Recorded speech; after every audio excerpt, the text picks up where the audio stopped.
Oh yeah, we're back. We're back in your ears, back on your screen, back wherever you're watching us, listen to us. Welcome to our podcast. Before I go any further, or say another word, just want to say we need justice for Breonna Taylor and Elijah McClain. Yes. And for anybody that's been shot by police, any injustice going on in America, we need justice for all those people, all our people. So we need to do that. And also, before we go any further, before we just start the show, we would ask you to please subscribe, rate us. Yes. On we got good news. We're on Apple Podcasts right now. So Apple users, we're coming straight to you. What that was? Come on, man. I wanted to hit the clap button. Apple users, we're coming straight to your ears now. Mm-hmm. Check us out on Apple Podcasts. If you have that, well, everybody should. If you have Apple, you have Apple Podcasts. It's the purple was it a purple app? Yes. It says podcast. I know nobody really uses it unless you're a podcast listener. But check us out on Apple Podcasts. We're on Spotify. We're on Google Podcasts. We're on Anchor. And we're on YouTube. Yep. Basically all the DSPs. All your favorite DSPs, you can find us on there. So please, wherever you can. So on YouTube, if you're watching us on YouTube, please subscribe to us. If you're on Spotify or Apple Podcasts, subscribe and follow. And also rate us. Yes. That's make important. Sure you rate us. We're trying to make it up, on the list. So it'd be important if you guys could please rate us. That'd be, well, thank you very much. We're not asking you to buy nothing. Just asking you, a couple seconds out of your day. Yes. Take to rate us because we appreciate it and it's going to take us up the list. So please do that for us. Take a minute of your time. That's it. We're not asking you to buy nothing. We know your time is important. Your time is worth more than money, but we're just asking for 2 seconds, and just for the support. So please comment, like, subscribe on YouTube, follow us, Spotify. You got Spotify, follow us. And if you have Apple Podcasts, Google Podcasts, or anything like that, especially if you have Apple, please rate us, subscribe to our podcast and give us a listen. You might actually like what you're listening to. Thank you. Yeah, but thank you ahead of time if you took the time to do it. If you already did it, for all our people that's done it already, thank you. I appreciate you guys. So yeah, enjoy the show. Everybody get it started. All right, guys. Look, I need some water to start. You guys know your order, or do you guys need more time? Nah, we're good. All right, so what can I get you guys? Bottomless mimosas. Yeah. Okay. Welcome to the official Brunch Boys podcast. Ladies and gentlemen, I'd like to introduce you to my co-host to my left, Mr. Nick. What up, America? AKA Nigerian Nightmare. And then you have me, of course, yours truly, George. Showtime for all y'all who don't know already. But yeah, we're bringing you latest and greatest from our week for our podcast. Thank you for joining us for another week. We're only episode 4. It's episode 4, right? We gotta start telling them the episodes there. But even though we only got 3, but it's episode 4 now. So, thank you for joining. If you've been listening to us all these weeks, we appreciate it, taking your time out, because, we know, there's a lot going on and you guys are busy out here, but yeah. Hopefully we bring some laughs and, some things to your life. So we appreciate you guys listening. So how's your week been, bro? It's been good, man. It's been good. I am totally excited for this podcast. I'm totally excited for, what it's going to bring, and I just want to talk to the people real quick. Like, give us a listen. Like, you might just learn something. You might just laugh, you might, and if you have any questions, guaranteed, make sure you ask us questions. Make sure you. Oh yeah, slide in our DMs. Yeah. Make sure you ask us questions. Make sure you give us I don't mind you guys, listen to what we're saying. If you have an opinion, please. Yeah. Be part of this. Because it's a journey, and we want you guys to be a part of our journey. But my week has been great, bro. It's been amazing, I can't complain. I'm happy to be alive. I'm happy to be doing this, and I'm happy to be doing stuff out there. Everything is okay. All right, that's what's up. I mean, my week was good too. work, eat, do the podcast thing. You know what I mean? Check out our Instagram too. All our links are at the bottom of the description of wherever you're watching this or listen to this at. But yeah, I had a good week. I didn't really do much this week. I went out to eat yesterday and went out to eat today too. But it seems like we just eat a lot. But after the pod, I'm going to ride my bike. So I'm excited for that. And that's it. I mean, other than that, it's been a normal week, but nothing bad happened. Yeah, I mean, still here, you're still intact, so I'm happy. Yeah. Word. But yeah, I mean, I guess let's get into what we're drinking today. Yep. I'll bring you guys the weekly mimosa, and our mimosa today is the what do we call it? The Sunrise Moscato Mimosa. The Sunrise Moscato Mimosa, yo. So that's what we're bringing you today. It's a combination of Moscato, red Moscato. It's the pomegranate and cranberry juice. Yep. With orange juice is in there. With some orange juice. And that's the bubbly red Moscato. Yep. For you guys. And some orange slices. And if you want to put cranberries in there, you could do that too. Yep. But we'll post pictures of that on our Instagram so you can check it out. And then we'll also put the ingredients for you guys, so you can check it out for the people that actually don't listen. But I mean, if you're listening, you already know, but you could still check it out, see what it looks like. If you want to make it yourself for you and your family, or just for yourself, just a sip. Tastes great. What do you think? What do you think about it? Tastes great. Yeah, there's one of the more flavorful ones. Yeah. I do enjoy it. Yeah, it's pretty good. It's a nice summer day. Yeah, it's make it to the top of the list. Yeah, for real. The aesthetic wise, it looks good. So especially if we put that orange slices in it. I know some of you on YouTube could probably see the glass. But yeah, we put the orange slices in it, and this is one of the more flavorful ones that we've done so far. Yes. So I actually enjoyed this one. It's pretty good. So yeah, like I said, if you want to make it, you can make it with the orange slices, and you could throw some cranberries in it. That's optional for you. We only did the orange slices, but you could throw some cranberries. Just give it some, little bit of aesthetics for the looks. You know what I mean? And y'all could throw it up online yourselves, for your own pictures and stuff. So, yeah. So let's get into where we went. Our weekly brunch. About to bring to you. We gotta have like something. But anyway, we're gonna bring you our weekly brunch real quick. Wait, what are you talking about? I was saying like you could have we need a sound for our be like weekly, like that. Yeah. So we're gonna bring you our weekly brunch. You want to start off? You want to go ahead, bro? Yeah, I'll start off. Weekly brunch or food. Yeah, I went to a cool spot. It's called Prime. It's located in Bethlehem, and what I had was a light New York strip steak. And a little bit of fries on the side. It was very good. It was well done, tender. Yeah. I like my steaks, well done. Prior, I used to have a little bit of, blood in it, a little bit of red in it, but I don't know. As of lately, I just stopped that. So where you like it? Well done. Nah, son, that's nasty. That's nasty. How is it nasty? Well done? Nah, no flavor, man. It's dry, not flavorful. Nah. You need it medium rare, yo.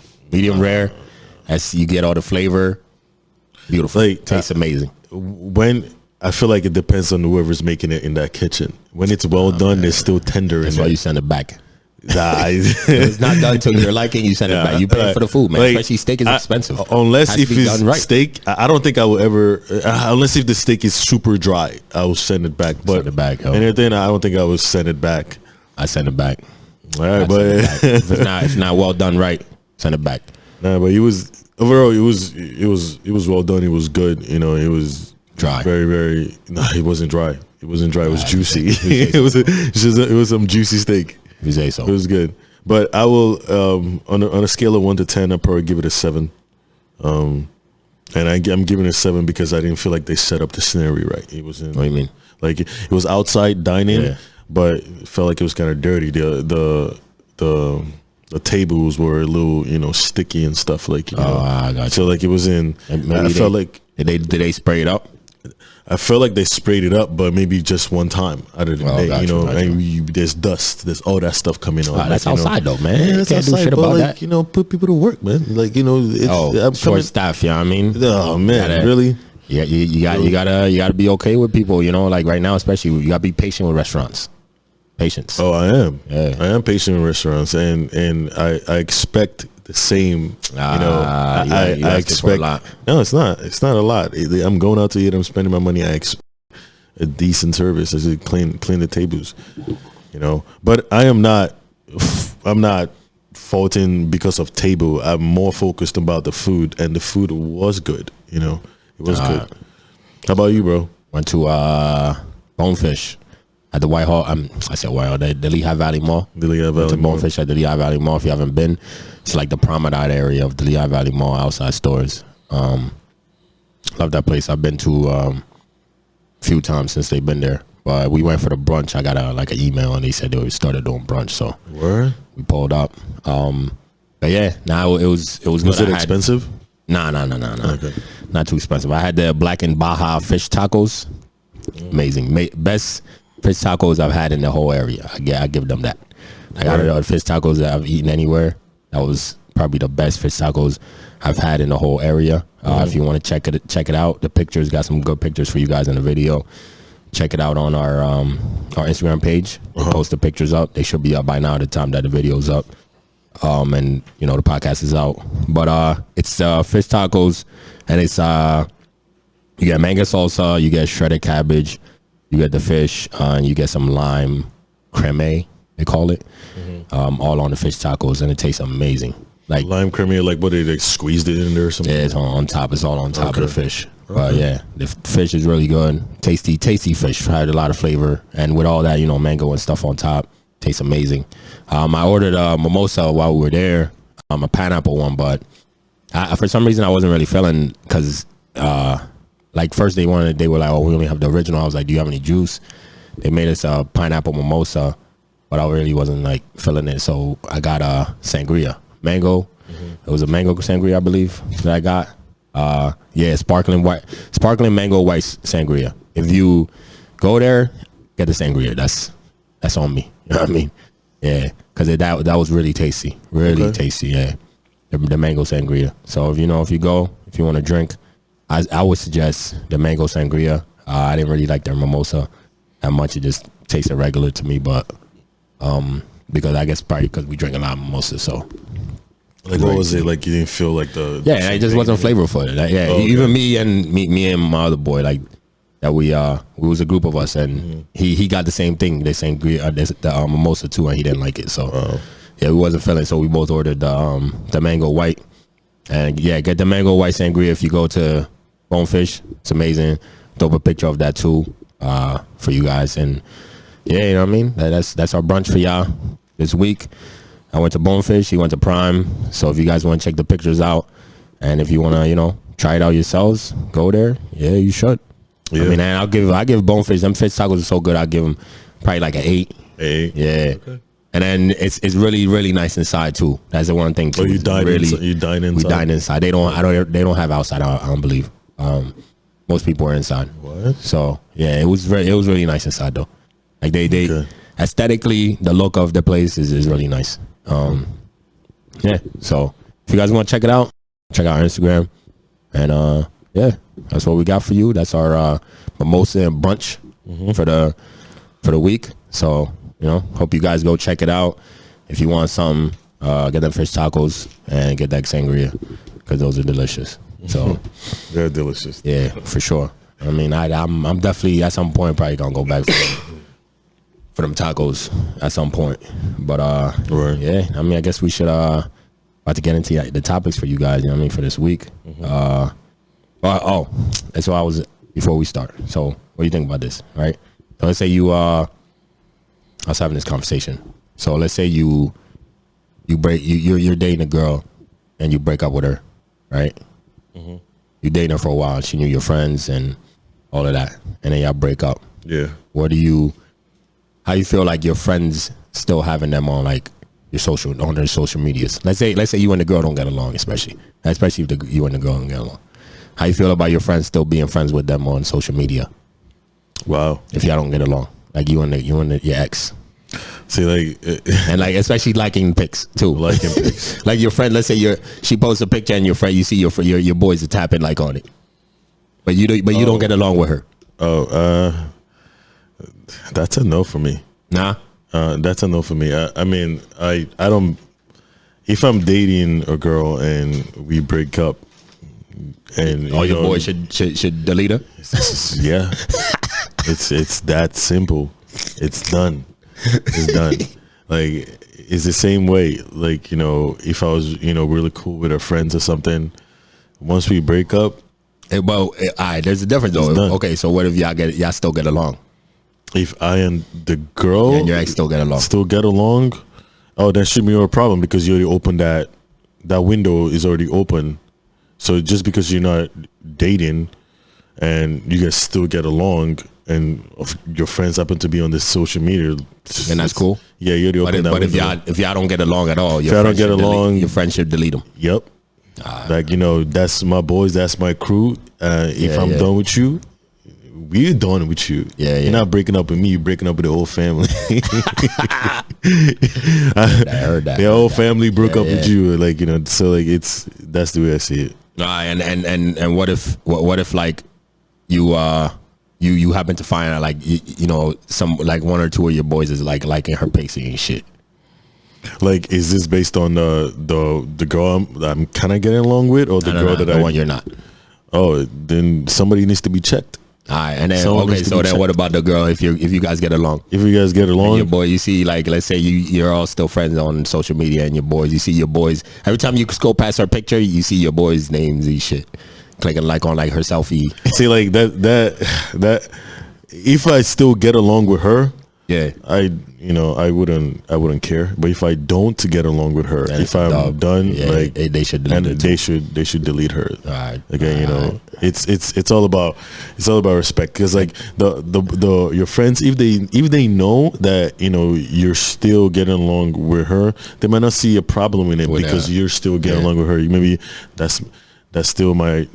still cool with her, like all that stuff. And I'm like, okay, it still values her. But if it's done, and one of your boys is still doing that, is still liking the pics, you gotta check that kid. You gotta check that. And what about so let's say when you meet a girl, right? Mm-hmm. So when you meet a girl and you're getting to know her, and then she adds your friends before you guys start dating. Oh, she adds your friends on socials. How do you feel about that? Oh, I'm not before y'all officially dating. Y'all just in the talking stage. Talking as in, and like, she's trying to add your friends. She's trying to add your friends. Socials. I would first of all, if one of my boys was dumb enough to accept the friend request, he would get smacked in the back of his forehead, in the back of his head. But at the end of the day, it's a respecting. And if a girl is trying to add your friends, maybe she's trying to look for pictures about all this, because we take pictures and all this. It's just, I'll be like, that's a little funny. But I wouldn't be surprised that she does that. What I would be more is if my friend accepted it without telling me, yo, guess what? This is happening. So if I give you the permission, go ahead. Or if I'm like, nah, do not accept it, then don't. Like, I would just the dumbass that decides to accept it, I gotta watch you now. Nah, word. I hear that. Okay. I mean, all right. So let's just get into the stuff. We want to say rest in glory, in great glory to Chadwick Boseman. Great man. He did so much for kids with cancer and stuff. He died of cancer himself. If you don't know already, for all those people that don't know, I think the whole world should know by now. Oh yeah. But for anybody who doesn't know, he was the Black Panther. Mm-hmm. So he played in a lot of other movies. He did. Yeah, he did. He did a lot of movies before he died. Yeah. Black Panther was the most. Black Panther is the most popular one that everybody would know. But rest in glory to Chadwick Boseman. Our prayers go out to him and his family. Yeah. His entire family, and for anybody who's afflicted by cancer, our prayers are with you also. Mm-hmm. But for anybody, like for me, like him dying and finding out like that he you know, he did all these movies while having surgeries, and he's going through this, and he still was able to get up every day and go do this. Yeah. To me, it's like, yo, for anybody could tell you, like, if you have something that you have to do and you're too tired, or knock it off. Yeah. You know what I'm saying? Man had cancer and did all these things. He did all these movies, did all this stuff, and touring for the movie, all that stuff. Get up every day. He was doing surgery between all that, and he had no excuses. He just got shit done. You know what I mean? Just imagine that. And you doing chemo, like you know what I mean? You lose energy. People, they tired. People just want to relax. They want to rest. But he's doing all these movies and all this and that within these couple years of having cancer. And you know, if you're trying to go for any goal and you just, I'm tired today, nah, get your ass up. You know what I mean? Get your ass up and go do it, because he did great things while he had cancer. And that's some, to be doing stunts and stuff like that, that's crazy. That's crazy. But rest in glory, you know, to Chadwick, and we appreciate what you gave us while you were here for the, you know, for the amount of time you were. But yeah, you know, let me talk about Wakanda forever, man. Wakanda forever, definitely. Yeah, let me talk about Chadwick for a little bit. First of all, I didn't know it was age 43 with cancer. What is it, colon cancer? Yeah. And I mean, I feel like what he has accomplished on the movie scale, like look at Black Panther, like what is it? Like one of the top grossing movies of all time. Yeah, it hit the top at one point. Yeah, like, you know, he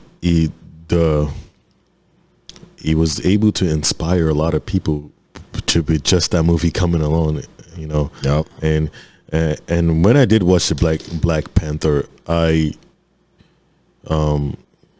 realized that, you know, there were some things that it taught me.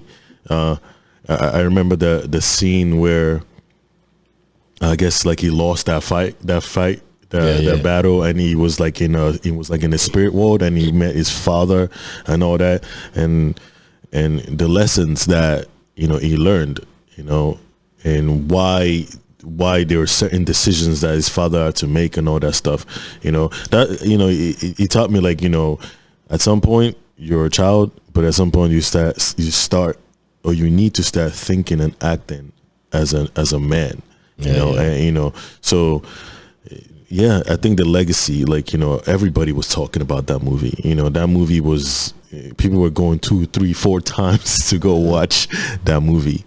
So I think, you know, the impact that he did, like, you know, it's so sad where you have to lose people like that. And they're really good at what they do. We're losing greats this year, man. Yeah. In 2020, we lost some, you know, we got Kobe, we got Chadwick, Nipsey, rest in glory to all of them. I feel like I'm missing somebody. You're probably missing a lot right now. I'm missing, you know, but rest in glory to everybody that we've lost this year. Sorry for anybody I'm forgetting, but, you know, for, you know, the people that are famous, the famous people that we lost, you know, rest in glory to all of them, and to everybody, you know, that died by police brutality. Rest in glory to all you guys too, you know, and your families. Condolences.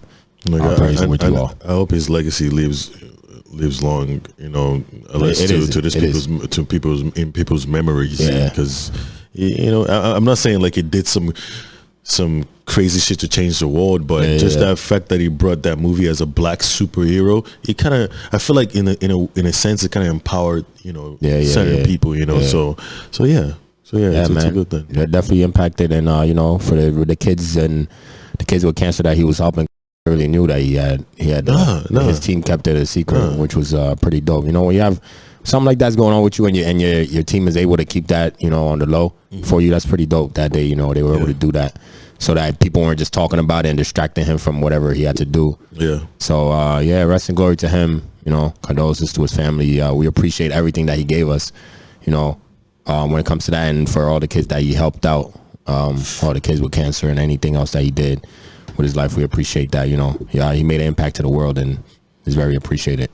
Definitely won't go unrecognized, I can say for sure. He definitely won't go unrecognized. But yeah, I mean, with that being said, because this is getting to something else, you know. Guess we talk about okay, all right. So we'll get into how how did you? Because we both grew up with strict parents, right? Yeah. Yeah, that's what we gotta come up with a song to go from the heavy shit to the light shit. Like we're gonna figure it out for you guys. Where we go from the light to the heavy stuff to the light stuff. Yeah, because you get from death and then you gotta change your I feel mindset you. and start talking about something else. But we're gonna go into something a little lighter for you guys, because we don't just want to talk about come on here talk about death. You gotta celebrate life, So we come on here and give you guys a mixture of stuff. So we're gonna go into, because we both grew up with strict parents. So I seen is like when you're growing up, how did you approach your parents to ask them for permission? Because that's the hardest thing when you're a kid. Like as a kid and you have strict parents, is going to ask them permission for stuff. Yeah, like to go out or to go to a party or to go to a friend's house. Yes. To go anywhere. It's one of the hardest things when you grow up in a strict household. So how did you approach it?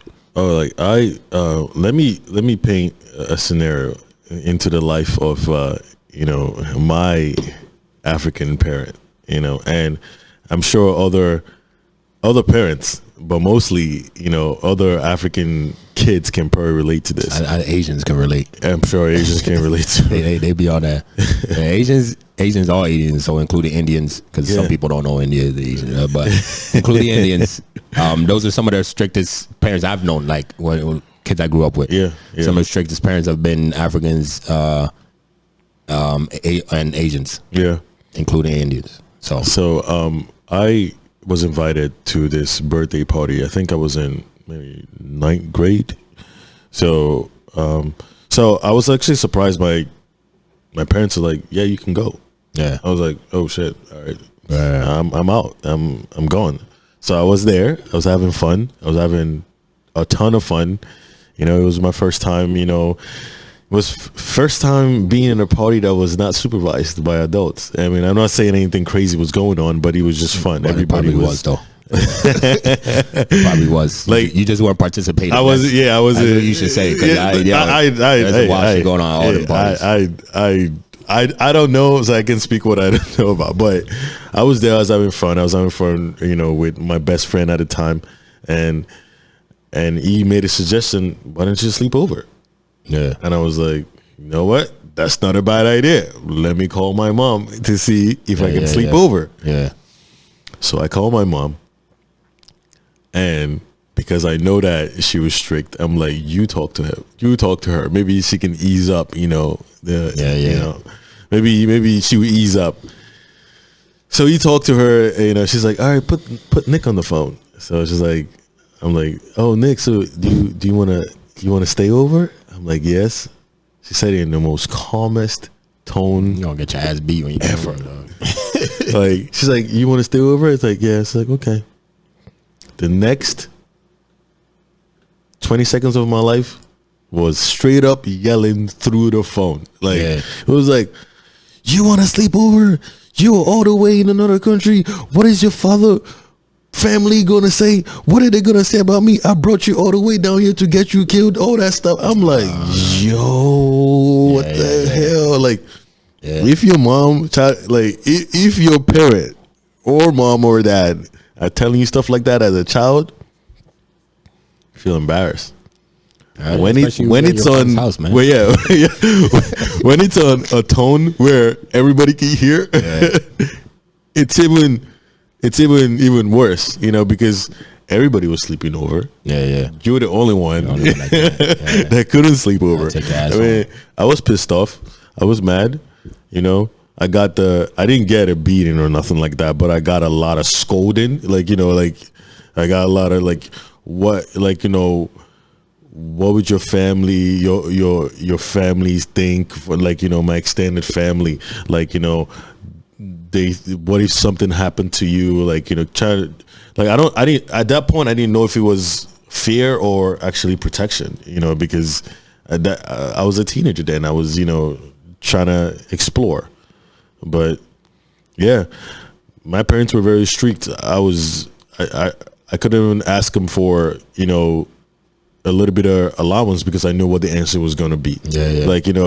I couldn't ask him to even stay out late because I knew what the answer was going to be. Days that I stay out late, that I tried to rebel, I got my ass beat for that. You know, so like and sometimes it's not even like when you come home. It could be when you are sleeping in the middle of the night. You're getting an ass beat. Worst ass whooping I ever got was coming out the shower, bro. like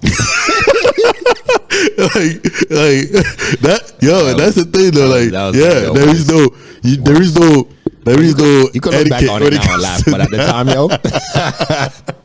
at the time that was not funny, yo. That was not funny. I bet that was not funny. Yeah. No, but so that's my experience, man. That's my experience. Yeah. Now for me, it was always like going to ask. It would be like let's say, you got to go ask them. Like, so your friends are like, yo, we about to go here. Go ask your parents. So I'd be like the last one. You know what I mean? To go ask. Everybody standing behind the door. They're like, yo, we're gonna wait out here. Go ask. So the times that I, you get yeses, but the times that I did get no, how embarrassing it is to open your front door and go to your friends and be like, yo, I can't go. I can't go, yeah. Just that right there. Yeah. And be like, yo, are you serious? Everybody's going. Just tell them everybody's going. Like, you know what I mean? Like, I've been in those situations where like you open the door, it's like, yo, I can't go. I gotta stay home, man. Yeah. I'm gonna stay home because now I came back home. I gotta stay home now. I should just went. You know what I mean? But yeah, you get those kind of scenarios. Or let's say, you're like in your room and your friends hit you. You're like, oh, let's go do something. And now you got to walk to the living room. Your parents are sitting there watching TV. Yep. And you slowly walk over there like, you stand behind the wall. I remember I used to stand behind the wall or behind their door. Yeah. And be like, all right, I'm going to go ask in like 3, 2, 1. About to open the door. I'm like, nah. I'm like, nah, not yet. I'm not ready yet. You know what I mean? And then I'll just do like 3, 2, 1 in my head like 10 times before I actually get the courage to open the door. Yep. And then I'll go ask and shit. And then I'll stand there looking like a sad little puppy and shit. So they can let me go do whatever that I'm asking to do. But in a way, like now, it helps you like when you're older. It's kind of like, it's a lot easier because now when you ask anybody anything, it's like, it is what it is. Like that fear you used to have back in the day. Nah. Like you grow up and you have no fear of asking anybody anything just because you went through that. You went through that, yeah. Like the most, like growing up, the most time like I actually got yeses was when they had friends over. So like they couldn't like, they didn't want to really show their face, Word. So I knew I could always get away with that. Like not every time, but I used to do that too because then it'll be like, especially if you have aunts that fuck with you, aunts and uncles that were over. You ask, you be like, oh yeah, can I go in? And they say they want to say no, but then your aunts and uncle be like, why can't he go? Yep. They'll be like, all right, go ahead. Yep. Gonna work your ass later, but go ahead though. But nah, I had that. Yeah, I used to take you. I used to take advantage of that. That's the thing too. Like you learn to take when you were in a strict household like that. It's like you learn to take advantage, and in some way you get a little sneaky with shit. You get sneaky with your shit. You have to be sneaky with shit because of how strict it is. I think like some of the like kids that are most sneakiest is when their household is the strictest. Because you gotta learn you do shit because you can't. Yep. You know what I mean? You get sneaky with it. But yeah, man, those were times, man. That was tough, bro. I used to get my ass beat when I was yo. I mean, looking back now, I was like, that shower one was probably the worst one. that one hurt. Imagine slipping and sliding everywhere and you getting your ass beat and shit. Yeah. It's, you know what I mean? I don't think it's a sight that I would like to remember because like I got beat. I really got beat. Like and I was storming. I was like a rebel when I was growing up. But when you get to that point where you got strict parents and you're growing up, and maybe they've not really realized that you're growing up, but they still want to instill that fear. They still want to instill that authority. Like I'm the one running this house. And for the most part, it's not bad. But I feel like the older you get, like once you're like 15, 16, 17, you start to realize that they apply, but we could do it other ways. We could have gone through this, other ways to go about it. Yeah, because you don't have to be strict all the time. You don't have to be like, I got to realize that there's some time I deserve to get my ass beat. Oh yeah, no, for sure. Yeah, but there's sometimes I'm like, an explanation would have been better than getting my ass beat. Yeah. No, for sure though. Yeah. So like, there's other ways to teach the same lesson. That's what some parents, you can't tell people how to treat, raise their kids. But as for what I would do, because I don't want to tell people what to do, but what I would do in certain situations is, you could teach the same exact lesson without having to beat the shit out of you. You don't even know. You don't even learn anything. You just gotta ass you just be mad as hell. Like, your lesson, I don't want to hear it. I don't want to hear it. Yeah, because you already beat my ass. So what the hell am I gonna listen to you after for? Yeah. Listen, whip your ass and tell you what they want to tell you. And it'd be like that with street parents. They'll whip that ass first. They try to explain shit to you. Like, I whooped your ass because of this. Yeah, I don't care. At that point, I'll give a shit. I know. I'll give a shit. I know. But yeah, that was times, man. That was times when I was younger, man. It was just walking up and asking for something. You know what I mean? Yeah. And at times too, like when I wasn't allowed to go anywhere, I used to do this thing where I would sit in the living room with them.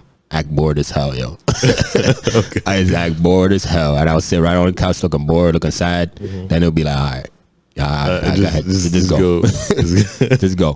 You know what I mean? Like, you find your own ways as kids. When he came to like because they're saying things like, when I grew up, like I would do like for example, if my dad was home and I knew I can't just go out like that, I'll make his bed, I'll do the dishes. Then I would just ask him. Like, then he sees, oh, you did that? All right. Yeah. I got away with that. With my dad. With my mom, it was he was like, that was like, you were supposed to do that anyway. Yeah, exactly. Like that, I got away with that with my dad growing up. There was days like, there was a time like I even cleaned the dishes. And my dad was like, oh, Nick, clean the dishes. There's a huge fried fish for you or some shit like that. Oh, yeah.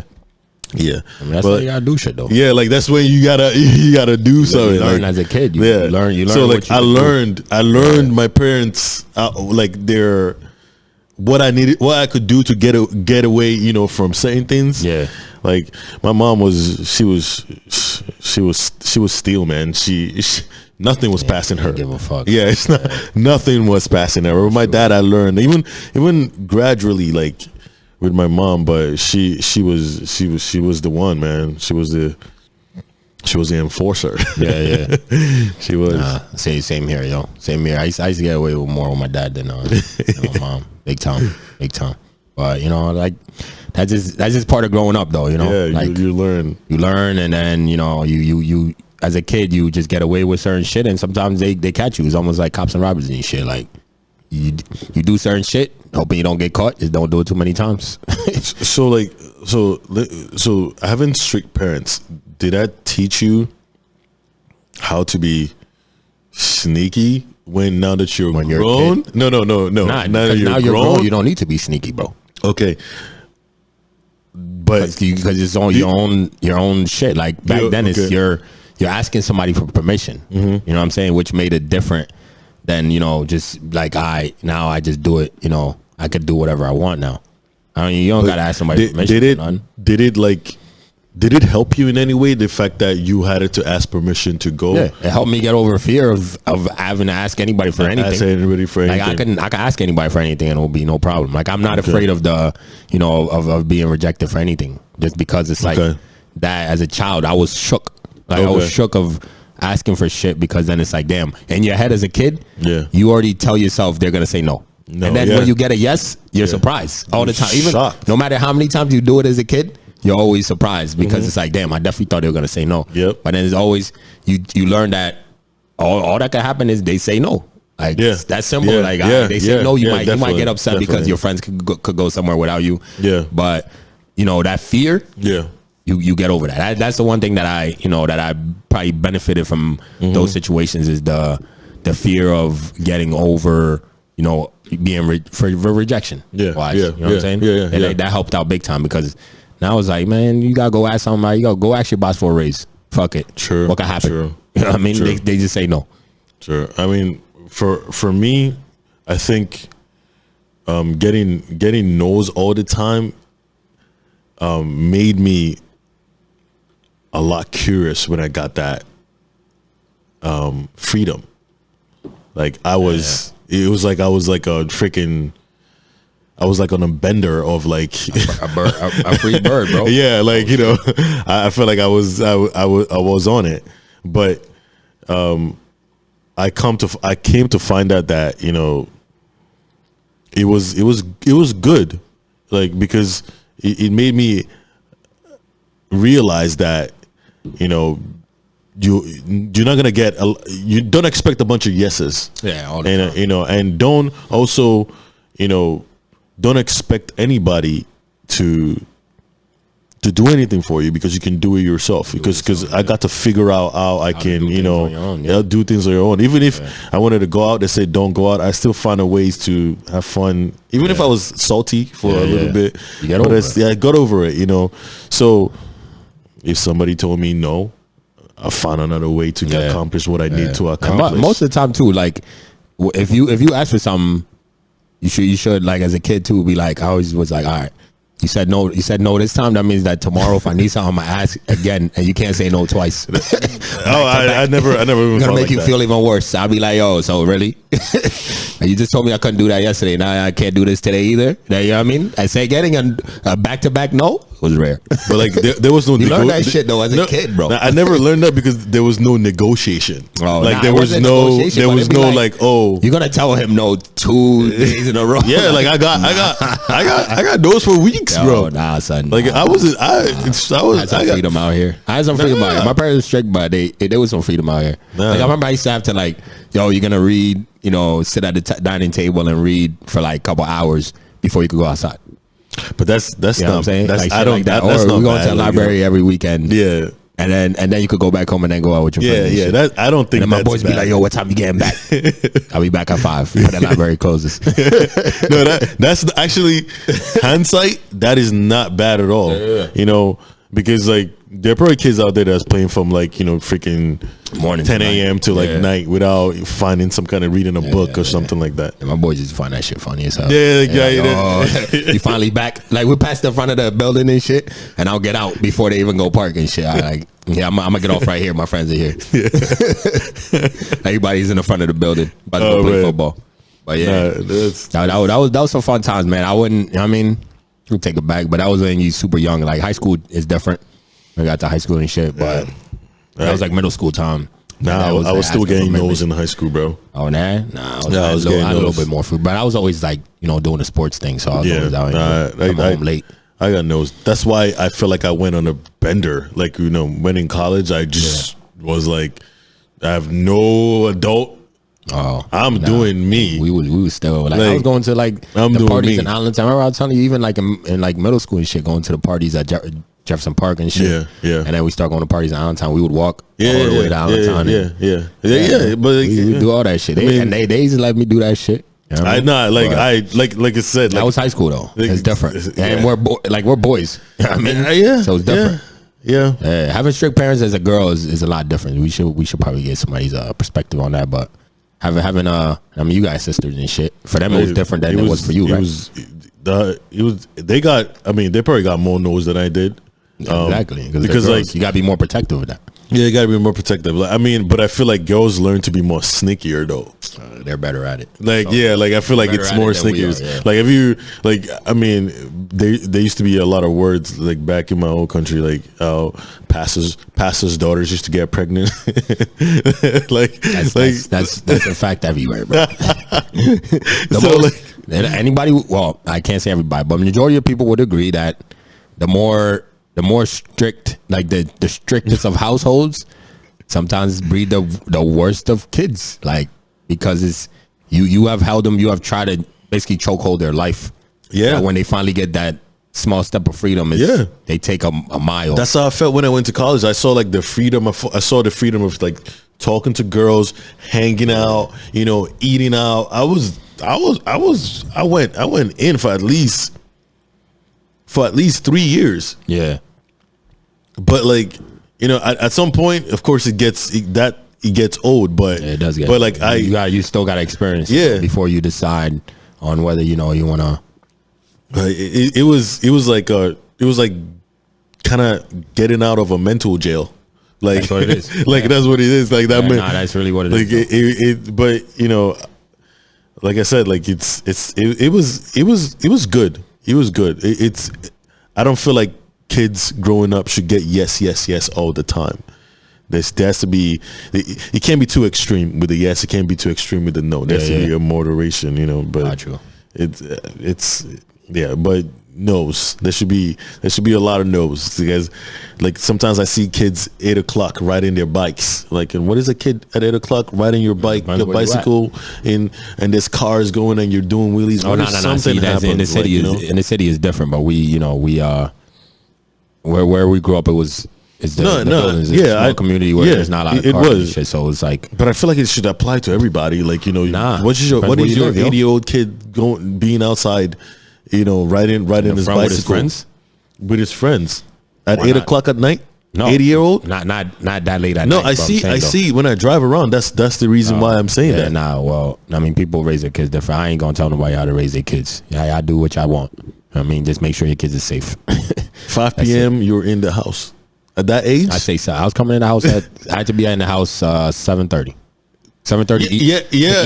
Hold on, 7:30 to eat dinner. Yeah. And then if I got done quick enough, I always make sure I got done to go back outside. to go back outside for a little bit. Yeah. Nah, but I would always push. That's why I learned to push the time. I would be coming at like, I was supposed to be home at 7:30. I'll push it to like 7:40. 7:40, yeah, okay. And then I'll push it to like 7:45. They wouldn't say nothing. Push it to 7:50. Keep pushing it. They wouldn't say nothing. And then one day they'll say something. I go back down. Like I used to do that shit. All right, you had a system. No, you gotta, as a kid, that's what kids do though. Like, you push the limit to see where you could go to. Yeah. And then once you know you reach the limit, it's like, I can't be coming home at 7:50 when I'm supposed to be 7:30. It'd be 7:45. Maybe I'll step in and boom. Yeah, it could be like, yo, I was at the park. It took me a while to get back home, and you know what I mean? Yeah. Oh yeah, shit like that. Nah, like my curfew was weekdays. Like, you know, when you're at school, I was given 4 o'clock. 4 o'clock. Jesus Christ, I'm good. I had to wait 4 o'clock because, like, you know. But weekends. Nah, son. I think it's like some 6:30. Maybe I could push it to 7. Oh, nah, you bugging up. No, like if you were like you know, 6, 7, 8, 9 years old. Nah, you bugging. Yeah. Nah. Yeah. I mean, that's the way I was raised. No, but I was playing where they could see me though, like most of the time. Like when I was 8, 9, like of course you play where they could see you. Is it? I really like grew up in like even Virginia where it was like apartments. So it was like all the neighborhood kids just all play together. So it was all hanging out.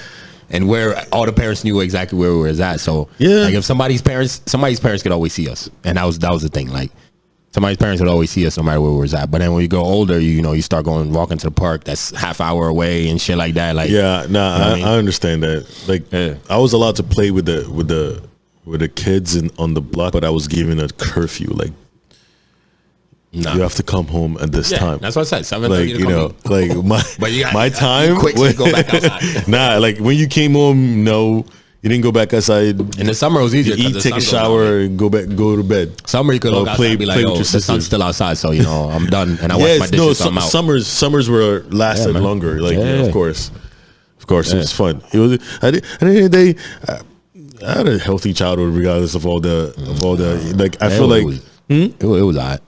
Nah, I feel like I did. I feel like the reason why I got beat a lot is because I was a rebel. Like I wasn't. I was on the rebel shit. I never paid attention, or I was doing stupid kid shit. Like, I say sports definitely took me out of getting in more trouble. Yeah, definitely. Yeah, like the sports thing is a good thing. Put your children in something. I mean, anybody that has kids, put your kids in something so they're not just sitting at home bored and trying to plot on doing shit all day.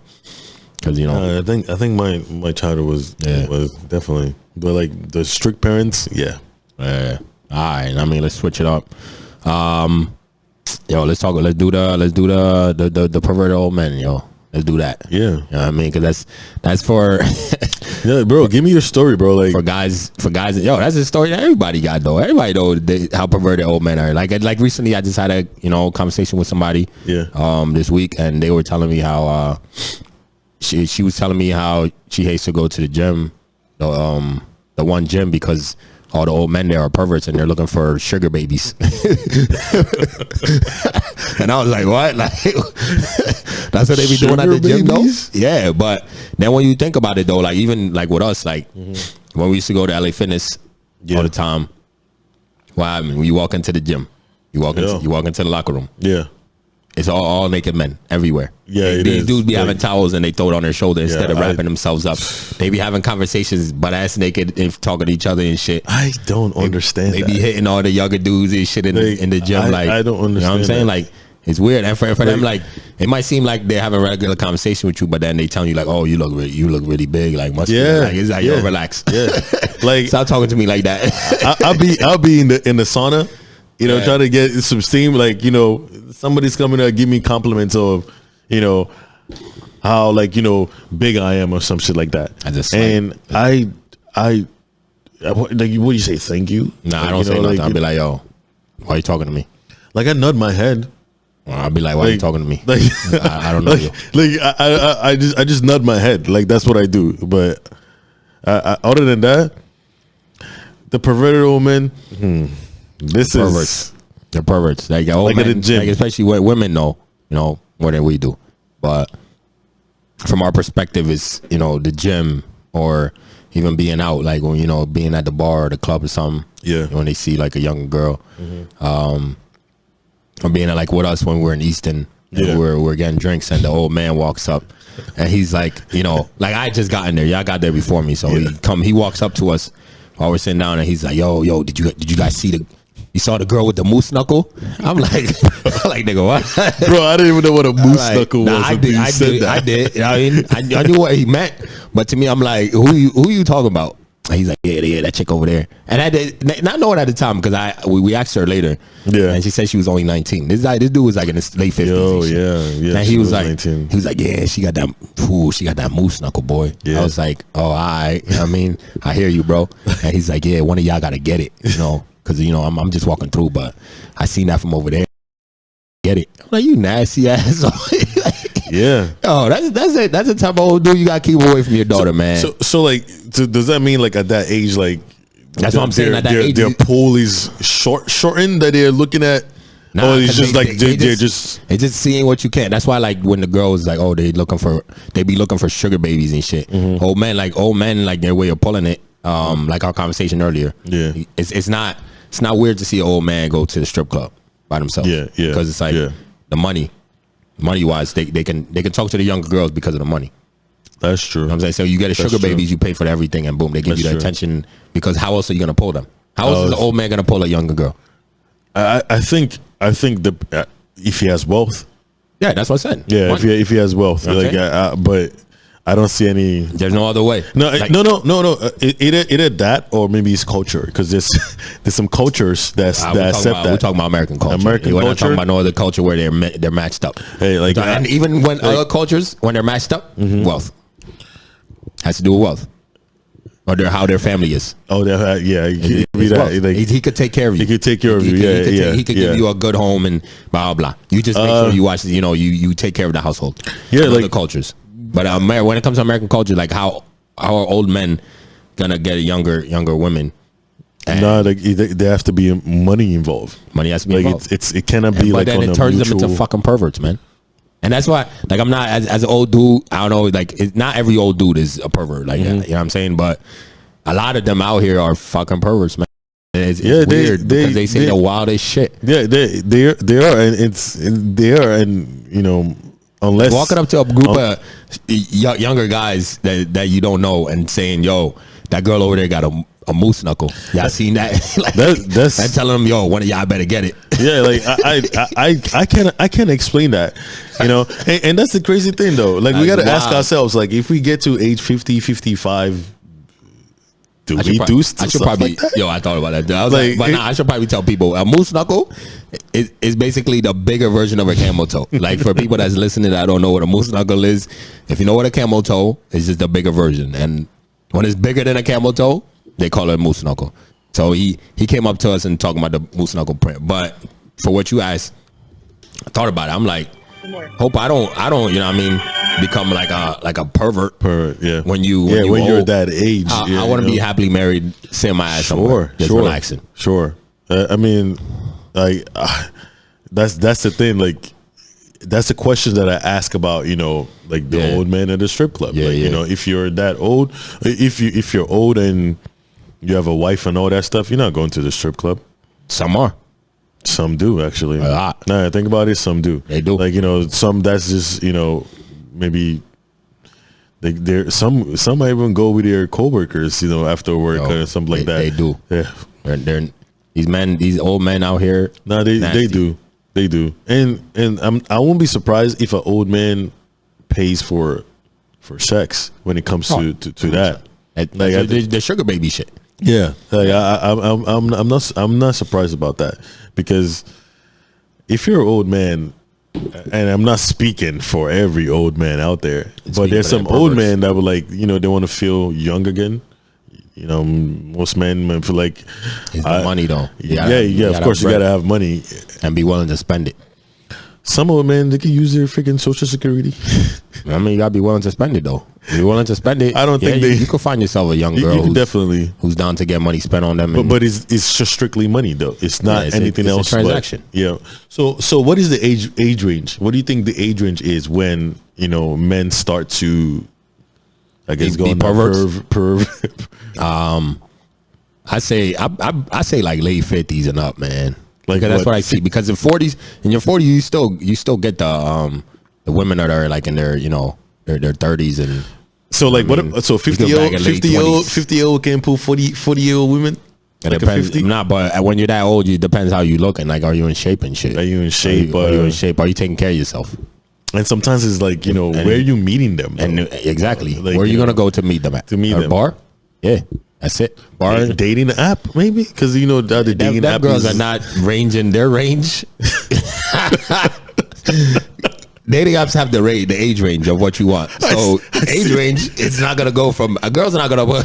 I'm not speaking for all women, but I say some women majority would not put from fucking, you know, 21 to 80. Like, unless you're looking for a sugar daddy, you'd probably, if you're looking for a sugar daddy, you put from 52 to like 100. Oh man, you know. But if you're just trying to actually date somebody, like for the women that are actually trying to date somebody, it's around there. Like, I'll say within the 10 year gap of their age range. So if you're in your, let's say you're 25, you probably go from like 20, 21, 22 up to like maybe 30. Okay, yeah. That would be your age range. You know, you date anybody within that scale. Yeah. So within like either 5 years under or, you know, 5 years on top would be your age range, depending what age you are. But unless you're strictly looking for a specific thing on these dating apps, there's apps for sugar daddies and shit like that. You know, cougars and shit, sugar mamas. You know, but they do have those. Yeah, they have those. So, you know, for anything like that. But other than that, you know, them old dudes, they go in a strip club and other places where they could pay for it, and that's what they do. That's what this. Yeah, I mean, there's even ones with wives and kids at home. Like you talk to them girls, like they'll tell you like, yeah, he's married, he got kids and shit, all that, blah blah blah. But he's here all the time though. Yeah, he's a regular. I mean, that's what they'll tell you. That's my regular right there. He's married and got kids and shit. Nah, I'm not surprised. I'm not. I could actually see that happening. Some men like tell his wife he's going to the corner store and he's in the strip club. Going to a corner store, going on a business trip or some shit like that. You know, mostly if you're a well-to-do person that travels a lot. Yeah, on dating apps too, you see like girls will be like looking for any men that are just on business trips. That ass, you see that? Wow. Yeah, it's been on a business trip. You know what I mean? Give them a good time and shit. So it happens. But yeah, I mean, ladies, watch out for these perverts out here. Yep. There's a lot of perverted old men. A lot of perverted men. Period. There's a lot of perverted men. I really don't think there's an age range to it. But old men are openly perverted. You know what I'm saying? Yeah, they are. Like younger guys are. They if they are perverted, they keep that shit. They know how to keep it without looking crazy. Old people stare and gawk. They'll stare, they'll gawk, they'll just, you know what I mean? They don't care. No, they don't care. Like, you be in the gym and there'll be a good looking girl over there working out. Mm-hmm. You might take a glance while you doing your thing. Old man will just stare. and will not look away. No, like the girl will notice he's point. looking, and he won't look away. That's where you get to the level of pervert where you just don't give a fuck. That's what old men get. That's what being old age gets you. Have you been stopped at the gym? You're working out, and an old guy like taps you and be like, "Oh, yo, you seen that over there? Like, I don't even know you, bro." And wants to have a conversation about it. And or the girl walks by and they look at you to look at them. Whenever I get don't look at me. Yep. I'm not taking my headphones off to talk to you about how the girl looks. I'm not doing that. But yeah, we get that. That's a lot of times. We get that shit a lot of times. Yep. They'll look at you and be like, don't nod. They're like, yeah. They give you that look like, and you were like, what the fuck, man? Like, damn. They'll be like, oh, damn, you seen that? Yo, damn. Yeah, if I could get that. Yeah, I'm like, yo, you mad old. You mad old with kids. You mad old. You got a wife and kids at home. Like, relax. But yeah, all right. You know what I mean? Let's switch it up. We're trying to go into though. I kind of want to touch on let's do that. Would you agree if your date decides to pay the entire bill on the first date? All right. So my whole thing on dates. All right. So as men, it's our thing to ask a woman on a date. So I know women talk about equality and shit, but a man should ask you on a date, especially the first one. I mean, whatever y'all do after that, it's up to y'all. But on a first date, I think it's a man's job to ask a woman on a date, because since we're supposed to be the ones that pursue and stuff. So if I ask you on a date, I'm paying for it. You know what I mean? Like, I should pay for it. Like, if I ask you, you could leave the tip if you want. Yeah, that's optional. For you, I'm gonna leave a tip, but if you like, oh, I'll put the tip down. Don't worry about the tip, but I'll pay for it. Like, you are not paying for the first date when it comes to me. Why? Like, because I just feel like I'm asking you on a date. Like, I'm asking you to come out and get to know me, and I get to know you a little bit. Yeah. If I'm the one initiating it, I'll pay for it. If when the check comes, I got it. Okay. But my thing is, anything after that. We're talking strictly about first dates. Yeah, first date. Strictly by first date, men should do it. But if she says, you know what, George, I got this. Nah, I asked you on a date. I'm good. So if she said no, I got it. It's okay. Nah, you're not gonna accept. You can get this. You can get the next one. Are you gonna be offended by that? Yeah, because if I'm really telling you like, yo, I got this. I asked you on a date and I got this. Yeah. Let me get this one. Maybe the second one. If you want that one, that's on you. But if I ask you on a date, the first one is on me. Does she earn points by offering to pay for the date? Hell yeah. She gets points for offering. She has points for offering to pay for the entire bill. That's what I'm saying. Like when after that, let's say we go on 5 dates and I've paid for every single one. You've never even touched your purse, fam. After 2, 3, no, after 3, because 2 you good. 3 after 3, okay. Nah, we could go on. Listen though, we go on 2 dates, right? We go 2. We're going 2 dates. I could pay for the second one. All right. So I have no issues with that. Okay. I'll pay for the first one, definitely. But the second one, let's say if a girl, because some girls would be like, I had it where a girl was like, oh, I got this one. And I'll be like, no, I got it. And then she'd be like, no, I got it because you got the first date. I got this one. I mean, like, that's cool. Like, those, you get super points. That's pretty dope. Or the girls also gets points where it's like, we'll go half on it. Like, if, second date, be like, you know what? I'll chip in half. Just throw both our cards in there. I mean, I'll be like, oh, I bet. Say less. But second date, if she doesn't offer to pay, that's cool. Now, we go on a third date. Yeah. If you don't even reach for your purse, like, just reach for the purse. That's all I need you to do. Like, real shit. Just reach for it. If you just sit there and just put the only thing, like, I seen a meme where it was like, the only thing some women have to offer when it comes to a date is their elbows on the table. If your elbow is still on the table when the check comes and you haven't even acted like you was about to reach for your purse and let me say, nah, I got it. Yeah. At least reach for it. That's all I'm saying. Just reach for the purse and allow me to be like, nah, I got this. You know what I'm saying? Okay. But the women that are like, oh, let's go half on it, or I got the third date, whatever, blah, blah. Those, they get major points. Okay. Major points. From me, from my perspective. Yeah. But the first date, always on me. Because if I'm asking you to go out with me, that's me 100%. I should pay for it. But if you want to throw the tip down, Yeah. you're more than welcome to. You made a point in the sense that if you ask her on a date, what if she asks you on a date and she offers, would you still insist The to way pay? I am, I will still insist. Still insist to pay? This is the way I am. Like, I feel the first date should always be paid by me. Okay. And that's just from me. Okay. I think the man should. But as a first date, even if she asks me out, Yeah. I would be like, nah, I got this. You Okay. could grab this. You could grab the next one if she's, because there's some girls that's really, really persistent. Like, they don't want a dude to be doing everything for them. Yeah. They want to show you like, yeah, well, I could do it too. So it's like, for those kind of women, I'll be like, yeah, nah, you know what? You get the next one. The next one's on you then. You know what I mean? Okay. So for me, but the first date always should be the man though. Oh, it should be a man. Always. I think that if a woman offers to pay on the first date, Cheap ass, man. you didn't even hear what I was about to say. Okay.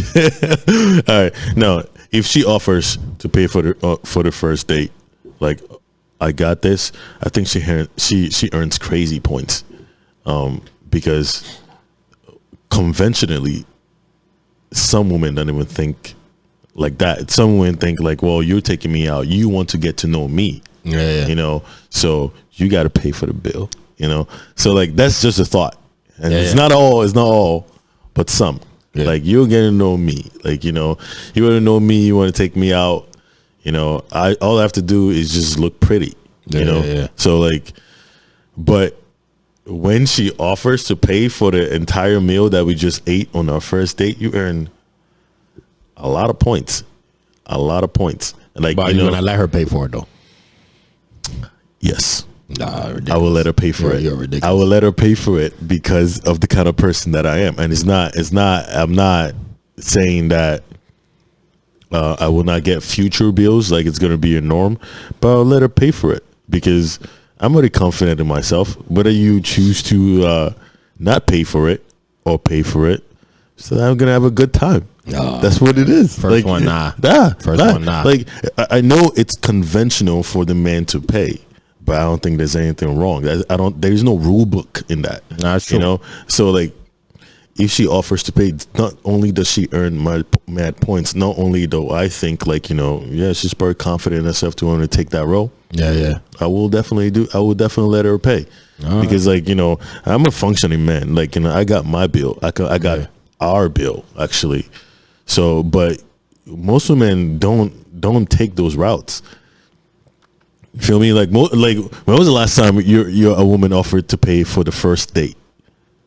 Not too long. Not too long. It's like, you know, so like, you know, when a woman decides to take that step, I don't see like, you know, she's seeing me less of a man.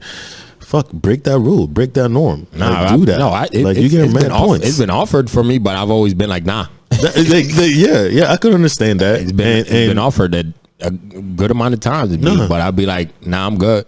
You know, I could definitely understand that. But it's crazy. Like, you know, a lot of the women I have been on dates with they always offer. Yeah, they always offer. I mean, it's been a while since I've been on a date where a woman hasn't offered. Hasn't offered. And when I was younger, that's what I used to do. That shit used to be like, yo, fam, just reach for your purse. just let me tell you. Let me at least tell you now. But when the shit comes and you don't even say anything, you're just in your phone. Yeah, and the bill comes. Yeah. Like, to me, yo, this is our fifth date, maybe not even fifth, maybe third. It's our third date, and you haven't even reached for the purse. Reach for it. Just reach for it. You know, I'm not even telling you have to pay. Just reach. Yeah. Just reach and act like it. Even if you have no intention. You know what I feel about women like that? They're selfish or broke. Nah, I'm gonna tell some of y'all women. They just reach. A guy. Yo, I'm telling you. Instead of you acting like you don't see the bill, take it from me. I'm a dude.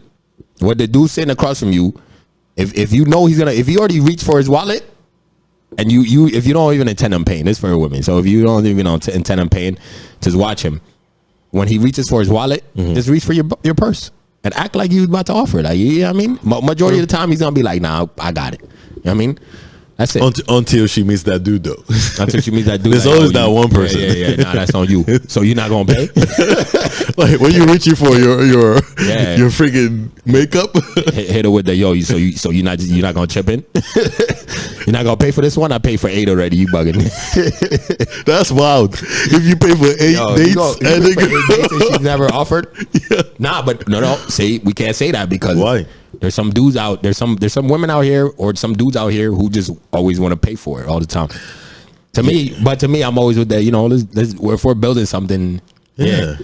Let's do it. Let's do it together. Like I'll pay for the first date. You could grab the ones after. I cannot accept like 8 dates.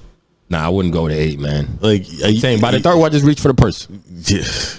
I could pay for the first 2, but the third one, just reach for the purse. Or at least ask to chip in or some shit. Do something.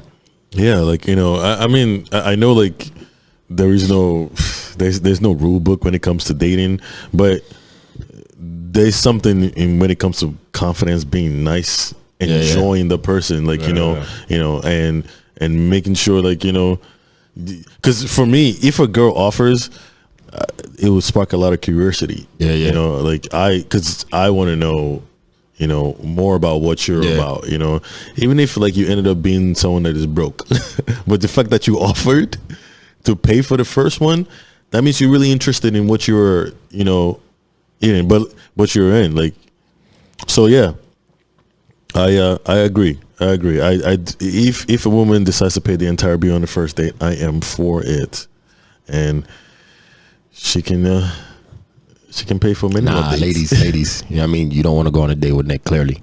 He wants you to pay. Me. Broke girls. I got the first date every time. What? I got the first date every time. Every time I got the first date. It's on me. It's on me. As a man, I think that's our responsibility to cover the first one for sure. It is not a responsibility. It is. It's a responsibility of a man to cover the first date. It's not a responsibility. It really is, though. Why is it a responsibility? It really is. Why? I've had it where it's went on a date. I covered the first one. She was like, "You cover the second one," or she covered the second one, and then she was like, "You know what? Next one you covered." And then the one after that, like, so that's dope. Like we do it back and forth. Like, yo, that's fun. But you use the word responsibility. It's not a responsibility. It's something to do. No, it's a man's something that is done. That's my opinion, bro.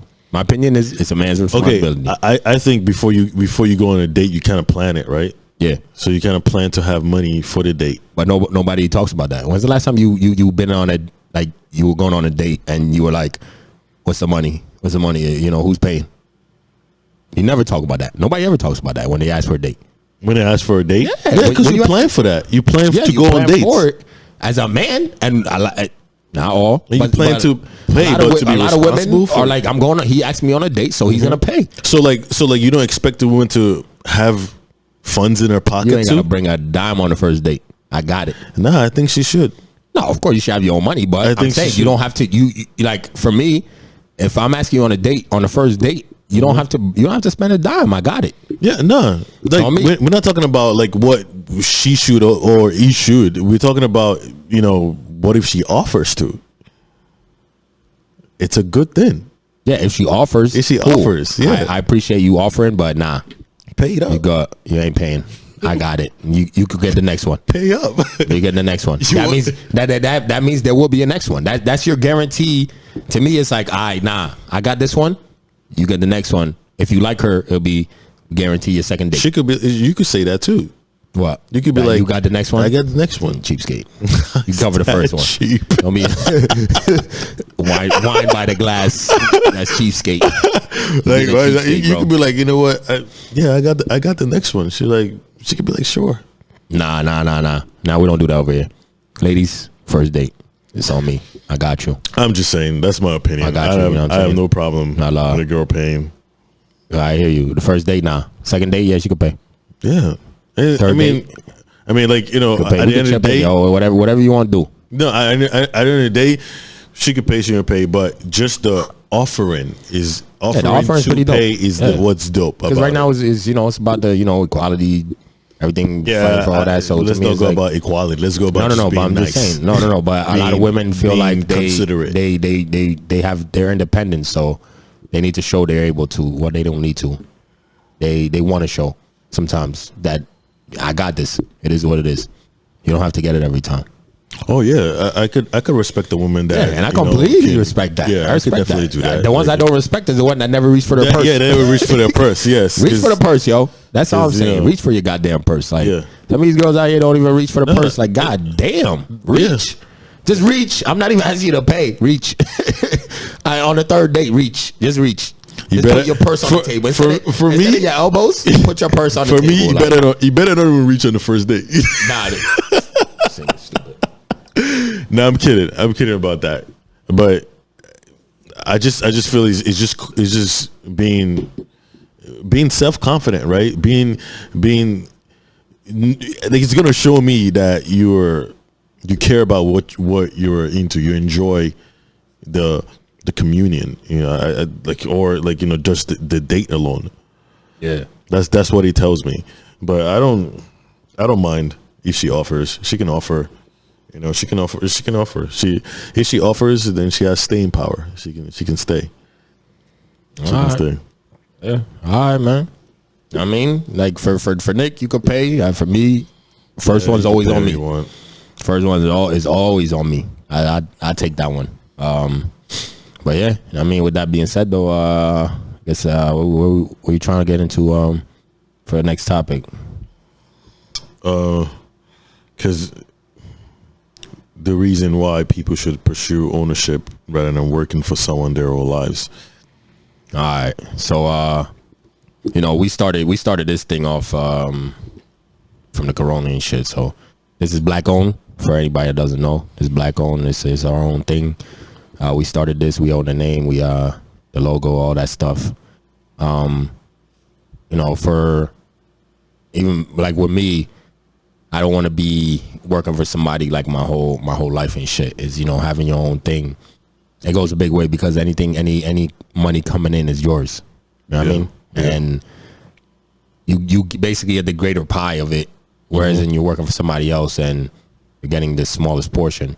Yes. That, even if it is good, if you're getting paid good money, a lot of people getting paid good money. Like we get paid good money from our jobs, but it's still you're still working for somebody. They're not paying you to the most that they could. Sure. You know what I mean? Because they still have to keep the profits and majority of the profits. And you see all these CEOs like Bezos, he's getting crazy rich out here. Yeah.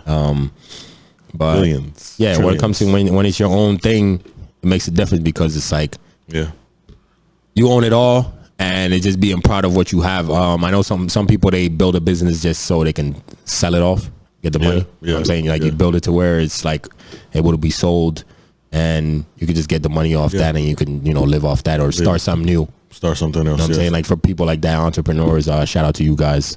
But yeah, for me, it's super important. I think it's a better to own your own, like make money. We don't want to say make money while you sleep. Yeah. It's better to own your own than it is to just be working for somebody because then you wake up and go to work on your time. Yeah. You know what I mean? Especially you got to grind, but when you figure it all out, it's all on your time. It's all on your time, yeah. And that's what feels a lot better than having to wake up every day to go work for somebody else's dime. Yeah. Because then it's there's a lot of people, they hate their jobs and this and that is make your own, but what I see is a lot of people complain about shit, but they won't take the time and the dedication it takes to create their own thing. Yes. And that's what the issue is. It's like you complain a lot. At some point, like I'd be at work, I'd be like, yo, shut the fuck up. Like I hear you. You're not gonna quit though. You're not. Like you keep talking all this shit about the job. You're still not gonna quit. Yeah, it sucks, but we all still wake up and come do it. You know what I mean? And for us, we're starting our own thing and it's not at that level yet, but we just got to keep grinding. Just keep grinding. Sooner or later, it gets to where it's like, all right, now we can go to sleep and maybe this might be something that we do full term, where it's full time instead of having to do our jobs on the side. And then we got to do this too. You know what I'm saying? Like we got a full time job and then we're doing this too. But something like this, if it blows up, you got ownership. It's all yours. The profits, all yours. Where you don't have to do splits with nobody. True. But yeah, that's to me that's it's super important, and I preach that now more than ever because with the times that we're in, a lot of jobs are going down. A lot of people unemployed, jobs are going down, and you're realizing now more than ever, you never thought about times when certain jobs were unessential. Yes. Like, you never thought about that shit. But now we do think about it, where it's like, yeah, you got an essential job. You got a job where when things go bad, your job is still running. Yeah. You know what I'm saying? And a lot of people just realize that their jobs are like frugal. Yeah. You know what I'm saying? You could just get rid of them whenever anything goes bad. If you need to shut shit down, you got to shut down, a lot of people's jobs. And, for me, it's just finding your own, starting your own, where even if anything like this ever happens again, you can do it from home. Like a lot of jobs now is where they're like, their employees were able to work from home, so they're not even going to go back to the office. They're not going to go back. So, yeah, like finding your own, I preach that right now more than ever, because it's just having another avenue of money coming in. Even if it's not something that you can do it full time, it's just something that brings you some type of money in, some type of profit, so that you be able to pay your bills in hard times, or, just doing something that's, that's just gonna, help you and your family, period. Yeah, true, true. Do it for the fam. That's the most important thing, If you have a family, do it for the family. So, but definitely do it for yourself also. And yeah, I preach ownership right now, and especially in these times, it's the most important. And people can see that for themselves. Yeah, a lot of people can definitely see that. I agree with you. I preach ownership. When it comes to wanting to own something, and it's okay to work those warehouse jobs, as long as you have your own goal on the side that you're working on. Yeah, it's okay to work for an employer. It's not bad, because some people think like, I want to own something, but I got this 9 to 5 that it takes up all my time, and I have nothing else, and by the time I get out of work, I'm tired, come up with all these excuses. But if you really want to own something, and you can set like a timeline, even if you don't meet that timeline, because things do happen, but you have that goal, for example, let's say you wanted to become a plumber. Your goal is to own a plumbing company. Yeah. But you know that you got to go to a 2-year college for that, or something like that, or a trade school. A trade school, and you have to gain experience by working under somebody. So if that's your goal, go to the school. That's part of the grind. Yeah. Work on that person for like an X amount of years, maybe 5 years. That's also part of the grind. And once you've mastered what you've learned, you can now have that confidence to own your own. And you look back in time and like, I did all that. Yeah. It wasn't even that much. All I gained was experience and all that. I know life happened. Yeah. It was tough, but I still can say I own my own. On your own business, like some people want to give excuses about how, their life is changing and their job is like, is taking the X amount of their time and all that stuff. Yeah, like I get it. Like being in America, the work hours and everything can stop you from thinking about owning your shit. Yeah, you can definitely do. And that's the one thing, man. That's why I said with the Chadwick dying. Yeah, is he was doing all that, doing movies, man. He had cancer, bro. You know what I mean? They're doing chemo and no excuses to get shit done. If you want to get it done, there's no excuse, as to why you can't get it done. I totally get it. But like, priorities. I also understand. Not a lot of people also have that ownership mentality. Yeah, that's why they don't even think like that. Having a leadership mentality is rare is only a select few that have that. It's only that. Yeah. And I'm not too surprised by that. But at the end of the day, with COVID-19, a lot of people lost their jobs. Now, if that doesn't, change your mindset in asking yourself, like, okay, would I depend on somebody or another company for my sustenance, or should I depend on myself? Even if it's hard, even if it's tough at first, I'm going to work for myself so that even if there's hard times, I may have saved, prepared for it. You're not living paycheck to paycheck. You know, because your goal is not to live paycheck to paycheck, right? It's to always better. You don't want to struggle. Always have a lot of money saved. Yes. Just in case. But not until you start Just be owning your own, working on your craft. That's when you start seeing the fruits of your labor. Now, let me say this. There are people that have really good jobs, like career jobs. Yeah. Like, you know, their 401ks for $3 million. yeah. Like, you know, they take home over $200,000 a year, you know. So those, they're set. You know, they're set for that. Like, I'm not gonna tell like a CEO of like Microsoft to go start his own shit. But with them, but even with them, they invest in other shit. They invest in other shit. They have other little Yes. things that they put their money into that makes them extra money. Extra money. So yes. it's still ownership. They It's still doing you're right, more and more. Right. If you're They don't. Those type of people don't settle for whatever that one agree. income that comes in. They have multiple resources for money that's coming in. I agree. You know what I mean? So like the message is kind of geared to the to the guy that is not, to the woman that is not, To the creatives. The regular folks, regular folk, like that, like, you know, that have been hit with this times, maybe not this times, it's just being hit with life in itself. Yeah. Find an alternative. Always try to own, and you don't have to think about being a Jeff Bezos, a Steve Jobs. You don't have to think about that. Look at your skills, look at your talents. What do you have, and how can you maximize it? How can you make it better? Yeah. And, you know, if you're good at, you know, there's some people that are good at, you know, mechanics. You know, you can learn under somebody and one day open your own. You know, as long as you work towards that. But it's the grind that people don't have, though.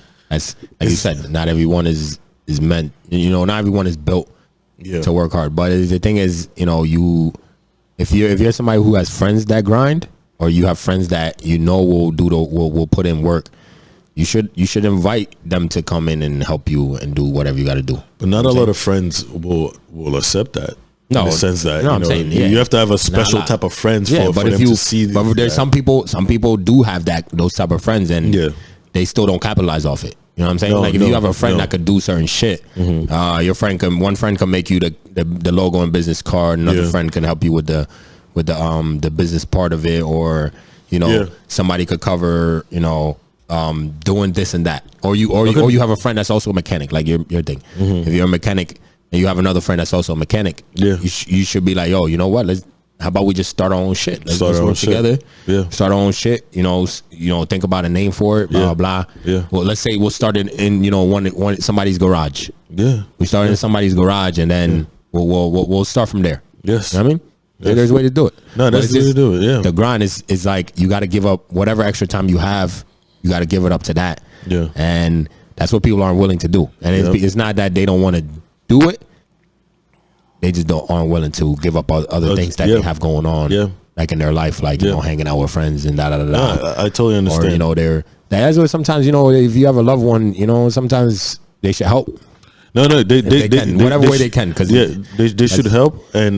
But like at the end of the day, I feel like there's time for everything. Right. You know, like there's priorities. There's time to play. There's time to work. There's time to grind. There's time to do it. There's time for everything. And nobody's gonna tell me I don't got time for this. Yes, you do. You just not made the time for it. Prioritize that shit. Yes. Yeah. So like there's time. You can't put in that time, even if it's 2 hours out of your day, to learn the things that you need to learn on, so you could be self-sufficient, so you could be your own boss. So like these are the times, man. You expounded on, at some point you can make your own time. Yeah. You can make your own time. At some point, you have employees. You have employees. You have people working for you. And all you have to do is check up and make sure everything is all right, and maybe just do their payroll. Yeah. Because everything that's how you set managers, to be able to manage stuff like that. Yeah. So you can now maybe focus on other things, or maybe just relax because you have grinded, because you have done the hard work. Now you just put people. You put people in place to do what it needs to be done. And now you just relax. I mean, and like I said, it doesn't have to be on a big scale. It doesn't have to be like, you don't have to do the Jeff Bezos thing. You don't have to do like the Walmart thing. Or you could get lucky like that. You can get lucky like that, know. you know. Like with these days, that's the Yeah. beautiful thing about times like now, because of social media and shit. Like you never know. Yeah. You might get lucky, whereas Jeff Bezos might buy your shit because it's popping. No, that's true, You know what though. I'm saying? But like I might be don't like, oh, you know what? We'll give you all these millions. We'll just buy your shit because we see it's coming up. Yeah, I just don't want people to be overwhelmed by the big Yeah. and be like, oh no, I can't do that. This person already did it already. Yeah. You know, start your own journey. You don't know where your journey Start your own journey. you. And grind. You know what I mean? If you're somebody out there who you've been thinking about it, just start. Like that's the hardest thing with every Start it. You want to go to the gym, you know, you want to start eating healthier, or you know, you want to start your own business, or you know, you've been meaning to even call somebody that you've been wanting to call. Just start it, man. Even if you look like a weirdo, Just start it. Like just start it. Whatever it is that you have been trying to do, just start, because the first step is the hardest step. Yeah. But once you start, maybe you might start walking. Yeah. Few steps, you might have a few steps back. Do you think some And then people boom, are at scared some of point. rejection though? That's why they don't even attempt it. Scared of failure. Scared of failure. If it fails, it fails. Like we started this shit. Yeah. We got to grind. We got to do every episode. If you know, let's say we don't get the big like we don't have a big fan base right now. Yeah. Right. It's mostly people that really know us. Yeah. So, you know, if it takes a while, like this is a grind, yo. It grind. could take a year before we even get popping on. That this doesn't shit. mean we stop. Doesn't mean it's you know what I mean. To me, if you know we're 6 months into this and our fan base is still not big yet, I'm okay. We're still gonna keep at it. We haven't failed. Like you can't be scared of failure. But that's I think that's what it is though. Is the people feeling like, damn, what if this doesn't work out? Because then that's what it comes into. Getting the support from your friends and family, where even people around you don't believe in you. Then that makes it a lot harder for other people too, is because some people aren't built like that. So it's like if you have friends and family around you that's like, oh yeah, I know you, and I don't think that's gonna work. I don't think Then it's like, damn, then yo, it feels if them. you don't think it's gonna work. Then why am I gonna do it? Because then other people are gonna think the same thing. I agree. But to me, yo, no matter what your friends and family say, fuck them. As long as you're doing something positive with your life, fuck what your friends and family got to say. If you really want to go into it, just do it. Just do it, because it's it's gonna benefit you in the long run. And then when it does get big, they're gonna want to be like, oh damn, yo, I'm so proud of you. Now, gonna be proud. I mean, you could be proud, but fuck you still, because you didn't believe in me when I started this shit. It's okay. It's okay for no one to believe, because like I know that, you know, when you have a dream, when you have a goal, guess what? It's in your head. And as far as nobody can read minds, I don't expect them to believe nothing that I'm gonna do. And that's why once everything does come into fruition, I say no one's gonna take credit for my hard work. Word. You know, because that's the attitude you have to see it. Because if you're grinding and no one is not believing you, don't expect that person to be like, oh yeah, remember we used to ball back in the day, back like you know, like nah, you can't take credit of my hard work. You know. So but people that fail, people that fear that are going to fail, it's okay. See it as a chance for you to learn something. Just start. Just start. Whether even if because people don't you don't get, you know, the rich people didn't get to where they're at. You know, off just be a success the whole life. Like fucking all success. Like it's nothing. It's not like that. It's not like that. You have to believe in what you have yourself, and fuck what anybody else has to say, and just do it. Just do it. Grind for it. Grind as hard as you can. And if it doesn't work out, it doesn't work out, you can find a new avenue. Maybe you'll learn things on the way. You learn what to not do this time that you could do it the next time. You learn on the way. And you know, there's those like cliche memes online where it's like, oh, success does not come without failure, blah blah blah. Yeah, and I mean that's a fact though. That's in all life, in any aspect of your life. There's been times where you failed in something. But you're still here. So you know, whatever you want to start it and grind. No matter what, if you make a mistake, if you fail, just channel that. Use that as an opportunity. Like, okay, there's something I didn't do that led to this. Now, what is it? And for me, it's like the people. You know, let me talk directly to like the people that are like friends and families of people that are starting something for themselves, especially when it's something positive. believe in them. Like, just show them some love. Show them some love, yeah. Show them some love. Show it's them very important. Whatever little you can do for them when they're starting whatever they're doing. Just show them support, because that's all people need is just support the people that you love and whatever they're trying to do. As long as it's positive, that's what we preach out here. But show support. As long as they're trying to do something positive with their life and trying to start their own, support them. Like, don't give no excuses. Be a blind supporter of what they're doing. Yeah. You know what I mean? And let them go out and make it work. Yeah. But just support them, like whatever way you can do it, whether, sharing it or, even if somebody's making a shirt, be one of the first ones to buy it. But there's some family members that hate. Yeah, because you'll do something with your life and they ain't doing shit with their life. Let's bring that to the table right now. That's true. But even those people, y'all know who you are. Yeah, you guys know who the fuck you are. Stop fucking hating though. Still support blindly. Be a blind supporter of what's going on, because you can't be a blind supporter when you're hating on someone's success. You should. So fucking don't even I hate shit like that. Yeah, get over that shit. Get over yourself. Do something with your life. Get over yourself and help the person that's actually trying to do something great or something good. Help them out in whatever little way you can. Because sometimes you don't need to do anything huge. Not really. To support. Mm-hmm. Something that's small. If they're asking you for something small, like us, we just ask people follow our page. That's it. You know what I'm saying? Like, anything small, just do it, because it helps in the long run.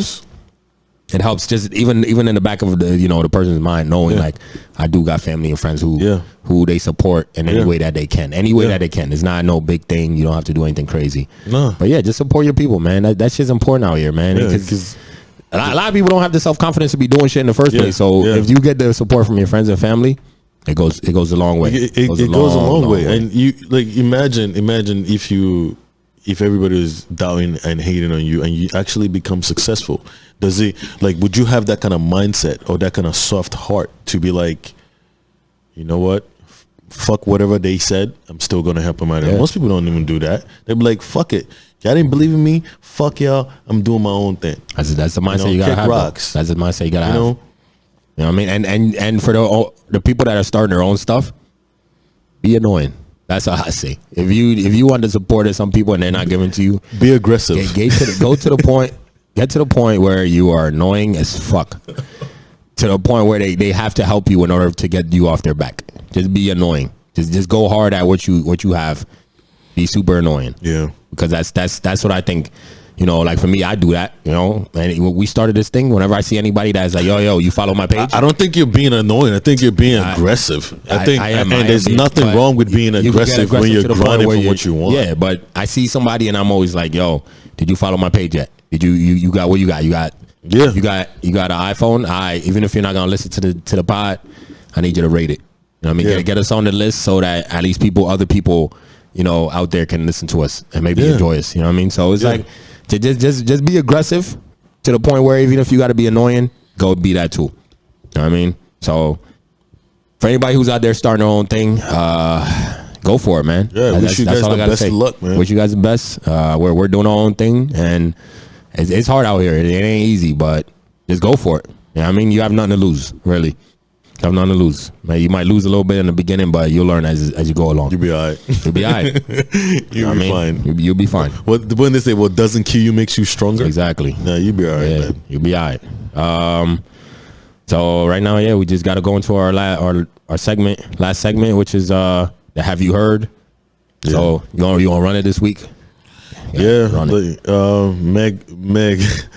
Thee Stallion snitching, I don't think she's snitching. All right, so all right. So for people, Meg came out and finally said that Tory is the one that shot her, because before she wasn't saying anything. She tried to protect him. Yeah. But she came out and finally said that Tory, because people weren't believing her, and then she said his people were going out trying to spread lies. Yeah. So to me, like I've people like coworkers, they're like arguing with me like, oh nah, she snitched, that's snitching, blah blah blah. To me, I'm like, nah, that's not snitching. That's not snitching. She tried to protect this dude and he's out here lying on her. Like, you're dealing with somebody that's emotional, obviously coming out of something that was emotional. She got shot. So it's like, if you're gonna keep lying about her, you gotta expect she's just gonna come out and be like, yo, stop playing with me. Why even try to protect him in the first place? Because it's Are they in a relationship? Supposedly. Supposedly, I'm really not sure. The world's not even sure exactly what happened that night. But all you know is Tory shot her. That's allegedly. Okay. Allegedly, Tory shot her, and that's what she said, that he shot her. And I think he did. You know what I mean? I think he did. And to me, it's, if he did, that's a sucker move. Sucker move. You don't do that. You don't put hands on women. A lot of people are gonna come at him, man. You definitely don't shoot women. Is he in jail? He's out of jail, right? Yeah, he hasn't said shit. He hasn't come out and said anything. Of course. So to me, it's like people are like, oh, nah, she snitched. To me, that's not snitching, man. No, that's not snitching. She didn't snitch. She didn't snitch. So something crazy like that happened to her, and she tried to protect the dude, and he's coming out here. He's making her sound like she's crazy and shit. His people, he definitely has to okay that for his people to be out here saying crazy shit. But his people out here saying crazy shit, of course, like. She's emotional. So do you think she deserved that? Deserve what? Like getting shot, hanging out with Tory?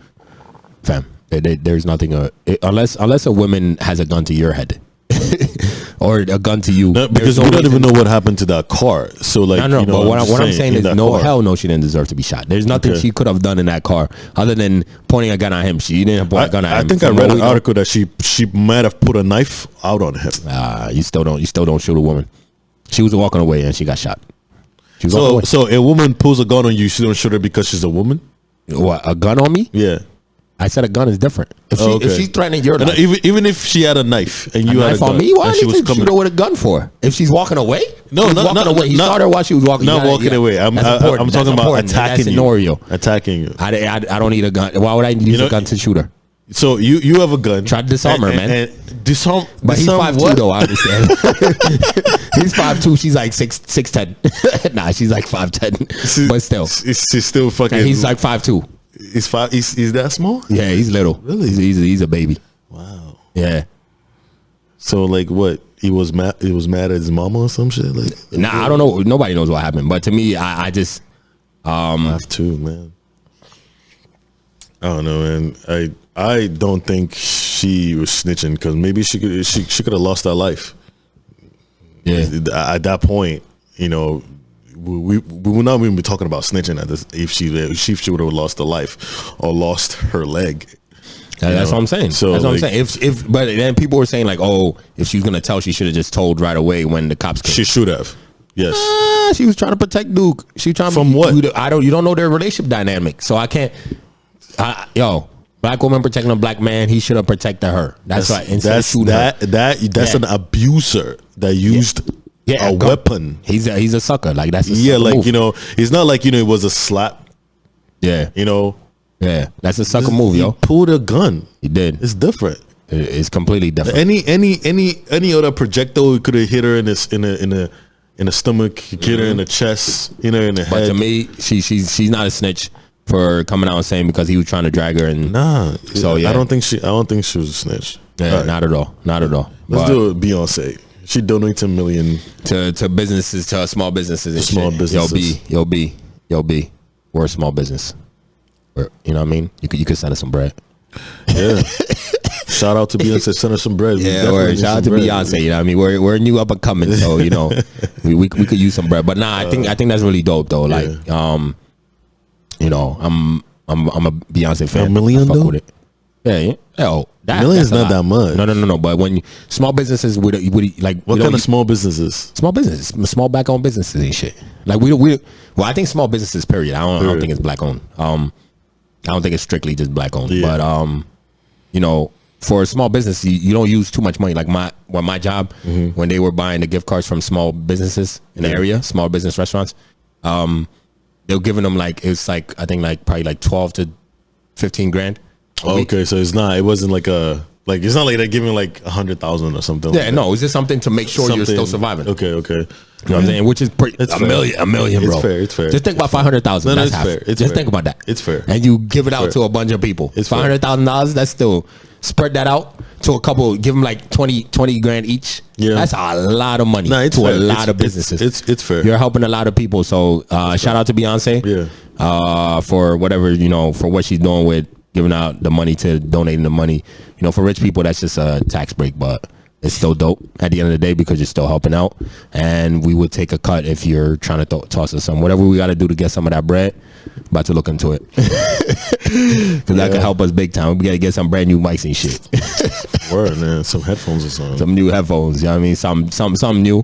Some new equipment that's going to make us high definition out here. Word. But yeah, shout out to Beyonce. What else we got on the plate? New Jersey Governor Murphy signs legislation to criminalize 911 call based on race or projected class. Yeah, so for the Karens, this is strictly for the Karens. Karens and basically now you call 911 on people of any different race, and they come out and they find out that it's bullshit. You're gonna get arrested, which is pretty dope. So to all the Karens, y'all should pay attention, because this is now gonna block y'all up like y'all deserve to be. You know what I mean? That's big. But you know what I mean? What else we got? The NBA playoffs, bro. All right, so the Bucks are about to get swept by Miami. Facts. Giannis is overrated. No, it's not. You heard it first. No, it's not. Giannis is overrated. No, he's a Pippen. No, it's not. He's Pippen to he needs a Michael Jordan. So Giannis, you should come to the Warriors. I think the Warriors would give him a couple of rings. I think he could have a couple of rings with the Heat. Nah, I think he can have at least 4 rings with the Heat. It's gonna be Durant situation. He can't handle it. He's too soft. Who, Giannis? Yeah, Giannis is not. You get beat by the Heat and then go to the Heat. The Heat are a good team. No. You're not thinking about what's going on here. You're about to get swept by the Heat. Yeah, and then go to the Heat. So what? Man, get out of here, yo. So what? Get out of here. Like what? What's wrong with it? You bugging? Get out of here. There's nothing wrong with it. Durant just went through that situation. So what? Giannis at the end of the day, he had 2 rings. Yeah, and now nobody talks about it. So what? People don't really talk about it no more. But Giannis goes and doesn't win a ring. Nah, son, you bugging. Giannis is gonna go and win. They're gonna trash him. I mean, like, he doesn't. He's a type to not try to tarnish his he's not gonna go to the Durant Heat. Is obviously, Giannis is not. No. Durant has his own opinions. He doesn't give a fuck.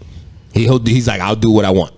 And I'll talk shit back to people, but Giannis I know doesn't that. have that shit talking in him to be defending himself. Like, he's gonna be like hurt by what people are saying if he goes to the Heat. After you swept. Swept. No. I'm not swept. I'm not thinking in that scale. I'm looking. I'm looking at. Yes, I would do it. Bullshit. Okay, you know why? Let me give a reason. Swept you? Let me give a reason, because at the end of the day, we could debate. And people could debate. No. You got swept. No. Let me. You got swept, bro. Let me finish. You couldn't win a single game, so you go to the team that swept you. We could debate all day about the team that swept him or not. But at the end of the day, is it a good? You got swept. Is it a good move for him when it comes to his legacy? Yes, swept. it is. No, it's not. Is it a good move for him when it comes to? Nobody will say shit. Like, so no, I wouldn't want him to go to the Warriors. Go to the Warriors. Like, is it a good move for him? Oh, you know what? Yo, come to my Sixers, dog. When it comes to leadership, it's a good move for him. Not. Yes, it is. We have Pat Riley. You are not a leader. You have Eric Spoelstra. We have Jimmy Butler. If he goes there, they're going to trash him because they're like, you're a weak man that got swept. No, they're not going to say that. Man, that's people said that about Durant. People said that about Durant. People said that about LeBron. 2 chips. People said that about LeBron too. 3 chips. Like, okay, 2 chips, 3 chips. 2 chips. They both won 2 chips where they went. Yes. And he can and Giannis could do that. Durant went to a team that beat him in 7, right? Beat him in 7. Why they were up 3-1? No. Yes. Swept. No team ever comes. No. Fine. Not a single team has ever. That's fine. No. That's okay. There's not a single team in history that's ever come back to win. It's okay. It's okay. Even if they said, I need to hear swept. even if they say, even if that's part of his timeline, bro, there's gonna be a but to it. There's a swept. There'll be a but to it. It's not. That's not a full stop. They're gonna be like, well, he got swept by the Heat, but swept. No, there's a but to it. There will be a but to it. There's never a but. Bro, there will be a but to it. Don't listen to this guy. He's dumb. Just go. There will be a but to it. Any other team but the one that's about to sweep you today. But anyway, other than them, Rockets won. Yeah, Rockets won. They're up 1. Yeah. Rockets. And I'm trying to think about the other games. Clippers and the Nuggets. Clippers, they're 1-1. And Raptors and Boston.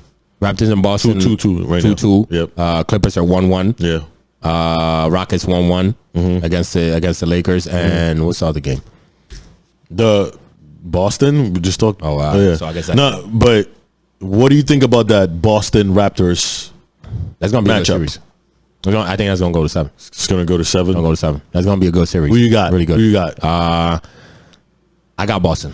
I got Raptors. I got Boston. I think Raptors are a really good team. But I think they demoralized them after that shot.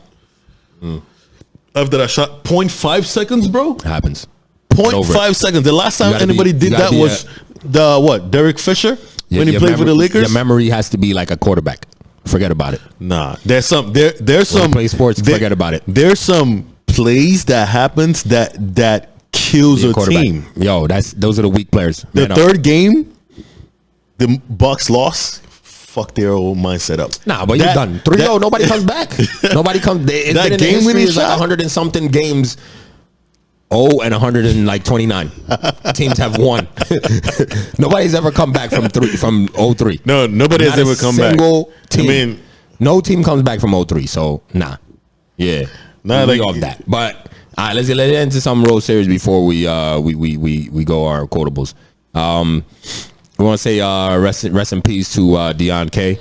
For him and his family. If you guys don't know, he was the one that was shot by a cop. I think they were responding to some weapons. Yeah, weapons in what was it, DC, right? It was in DC. Yeah. So the cops were called for people having weapons in DC, and from the video that I saw, he was running with a gun and he threw it. And then the cop shot him. I mean, what? It's not like any other one where the cop, like the last one, the cop shot him 7 times. Jacob Blake, and hoping for a fast recovery for him. He's. I don't say he's fully recovered, but I saw a video where he was talking to people to make better decisions in their lives and stuff like that. Yeah. All right. So. With Deon K, he was shot. They took him to hospital and he died. Yeah. The cop shot once. For he was throwing a weapon and the cop shot him. Not really gonna get into it. Somebody, he's dead, and just rest in peace to him. Yeah. And condolences to his family. And we just keep an eye on it. That's what we're gonna say. Just keep an eye on it and see what goes on. I know people are protesting. I don't think anything's gonna come out of it because he had a weapon. This kid had a weapon. This one's a tough one, and to anybody out there that's especially with this, with how the world is right now. Please, if don't have weapons in your hands, don't give them any reason to doubt or any reason to even whip their weapons out to shoot you. For anybody out there, period. Just don't give them any reason. There was a call. Don't make it easier for them. Yeah, that's what it becomes at the end. It's like he's a young kid. He didn't have to die. He didn't have to die at all. So just don't make it easier for them. And then just watch out for yourselves. And there was a call in that neighborhood that said kids were brandishing weapons. So and he threw. The video shows that he threw his gun. But I gotta say something. That's a cop's decision to. No, I gotta say something. In my people, we gotta start making better decisions in our lives. Of course, they do not have a gun near. That's yep. You don't want to put your life on another human being's hand. Mostly, or a cop that is scared that you're brandishing a weapon. Yeah, for them to, they're already scared of us, so don't make it easier for them. Don't make it easier for them because just the fact that you have that weapon has justified him. Because now you're seen as a threat. Yeah, we're already a threat. Yeah, so you're making it as you're making yourself a bigger threat with a gun. So please, just let's gotta make better decisions. Yeah, we do, and don't make it easier. Yeah, don't make it easier for them to gun us down. Yeah. So rest in peace to him, for Deon K, and condolences to his family. So we're gonna get into. I wanted that sergeant that had to resign because of his racist rant. You want to talk about that now, or you could just cover that on the next one, bro? I mean, we could do that 2 hours. Oh yeah, look at the time. We run almost 2 hours, so we're gonna give you guys the quotables. Yeah, we'll probably talk about that a little bit on the next episode. But if you want to check it out yourself, there's a sergeant in I believe Florida. They caught his wife or something, recorded him on video, not video, but on audio. Yeah. And he's yelling at her because she talked to somebody that was black in the store. Basically, he was calling her nigger lover, which is crazy. And then he went into court and said that he's not racist. So, and that's not who he is. And you know, what I mean, you're recording him. It's to us, it's not what you say in our faces, is what you say behind our backs, man. That's with everything, you know. Yeah, like, so if you're yelling at your girlfriend, calling her a nigger lover because she said something to a black person in the store, you're a fucking racist, bro. There's no way to cut around that shit. And he was a county sheriff. And he's a county sheriff. Think about that. That's a county sheriff calling his wife or girlfriend a nigger lover, and screaming at her because she talked to a black person. And that's somebody who's in charge and of all the police officers. Of all the police, and that's when if let's say one of his officers guns down a black man or woman, he's gonna try and cover their ass because he's like, oh, you shot a nigger, like fuck it. Yep. Like let's figure out a way to cover that shit up. Let's figure out a way to cover it up. Yep. So to me, it's, you know, people, please pay attention. If you're around people that's being racist, that's in power, say something. Yep. You know what I mean? Let it be known, because you can't have people like that in charge. And it's just terrible. And he stepped down though, so you know what I mean, he had no choice. But no choice he was in there basically talking crazy on the audio. If you have a chance, look it up. Oh, God. It sounds crazy. He sounded nuts. It's nuts. But they're not making that bigger news. Oh, and also, as we usually say, didn't give the shout outs today. I want to give a shout out to all the nurses and all the teachers. Thank you for taking care of our elderly, teaching our children that are at home right now. Some kids are back at school. Be safe out there. But shout out to the counselors, therapists, and all the teachers and the nurses. We love you guys. You know, that's a shout out. I should have said it earlier. My bad. But I'm still giving out a shout out like I do every episode. So right now we're about to get into the quotables for you guys, and then we're just gonna get out of here. Yeah, bro. All right. Where is it?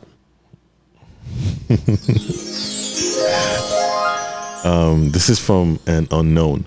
So a man once asked his father, "Father, how will I ever find the right woman?" His father replied, "Forget finding the right woman. Focus on being the right man."